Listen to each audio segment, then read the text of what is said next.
Donc dès le matin 7 heures, ils sont allumés et ils se ferment qu'à 21 heures.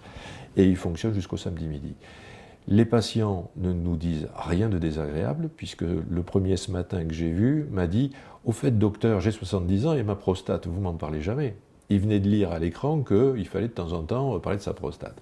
Alors j'ai passé un petit moment à lui expliquer pourquoi lui, je ne lui parlais pas de sa prostate, parce qu'il n'y avait pas de problème de prostate.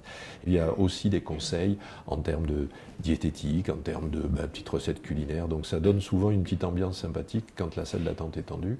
À côté de ça, quand on parle de vaccin et qu'il y a des messages qu'ils passent en boucle, ça devient intéressant, parce qu'effectivement, ils s'assoient et ils sont beaucoup plus perplexes. Mais je croyais que les vaccins, il y avait de l'aluminium, machin, enfin bon.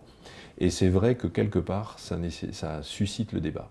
La prévention, le dépistage, les bonnes pratiques en termes de diététique, l'activité physique, les campagnes sur le tabac. Ce sont des messages qui sont assez le reflet de la vie, je dirais, ou des démarches de dépistage nationaux. Et j'avoue que ces messages sont sympas, sont courts. Et nous-mêmes, on s'amuse à regarder l'écran quand on ouvre la porte pour appeler le patient suivant, parce que des fois, ça permet d'accueillir avec une petite touche d'amusement. La dernière fois, c'était sur le chou-fleur, donc ça faisait beaucoup rigoler les patients. Mais n'empêche que ça nous fait parler de diététique. Voilà.